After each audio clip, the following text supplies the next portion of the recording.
আল্লাহর কাছে শুকরিয়া যে আল্লাহ তাআলা 5ই আগস্টের পূর্বের যে পরিস্থিতি ছিল, বাংলাদেশে ফ্যাসিবাদ কায়েম ছিল, আমাদের ভাইয়েরা আমাদের বোনেরা জীবন দিয়ে রক্ত দিয়ে সংগ্রাম করে আমরা সকলে সম্মিলিতভাবে একটি সুন্দর নতুন বাংলাদেশ পেয়েছি।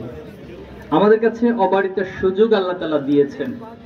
এখন এই সুযোগকে কতটুকু কাজে লাগাবো এটা ডিপেন্ড করবে শহীদদের কাতারে শামিল থাকা আমরা যারা বেঁচে আছি আমাদের উপরে। আমরা কি সিদ্ধান্ত নেব, আমরা কিভাবে গড়তে চাই এই বাংলাদেশকে, সেটার উপরে ডিপেন্ড হবে আগামী বাংলাদেশ কেমন হিসেবে গড়বে। বাংলাদেশ একটি ছোট রাষ্ট্র, কিন্তু অপার সম্ভাবনা। আমরা অনেক সময় নষ্ট করেছি।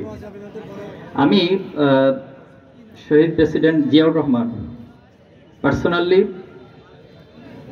এখন পর্যন্ত বাংলাদেশের দূরদর্শিতার দিক থেকে, আধিপত্যবাদের বিরুদ্ধে অবস্থানের দিক থেকে এবং ইনক্লুসিভ বাংলাদেশ, যেটা এখন আমরা অনেক বেশি বলছি, সেই ইনক্লুসিভ বাংলাদেশ গঠনের দিক থেকে এবং পার্বত্য চট্টগ্রাম ৭১ পরে আপনারা জানেন অনেক সমস্যা ছিল, কিন্তু জিয়াউর রহমানের দূরদর্শিতার কারণে এখন পর্যন্ত আলহামদুলিল্লাহ পার্বত্য চট্টগ্রাম বাংলাদেশ তার অবস্থান শক্তভাবে রাখতে সক্ষম হয়েছে।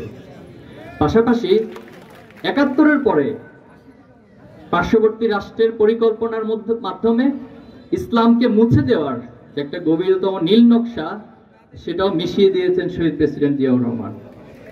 আর বেগম খালেদা জিয়াকে আমরা এভাবে দেখি, ওনার যে আপসহীন চরিত্র, আপসহীন বডি ল্যাঙ্গুয়েজ, আপসহীন কথাবার্তা, নিঃসন্দেহে সেটি এখন পর্যন্ত ওনাকে বাংলাদেশের মানুষের ভালোবাসার মধ্যে সিক্ত রেখেছে। আমরা চাই আগামী দিনে ছাত্র শিবির, ছাত্র দল, অপরাপর যারা এই ফ্যাসিবাদ বিরোধী আন্দোলনে ভূমিকা রেখেছে তারা ঐক্যবদ্ধভাবে বাংলাদেশকে এগিয়ে নিব। রাজনৈতিক মাঠে এক একজন আদর্শ, এক একজন চিন্তা, বক্তব্য আলাদা থাকবে, এটাই রাজনৈতিক সৌন্দর্য, এটাই বৈচিত্র্য।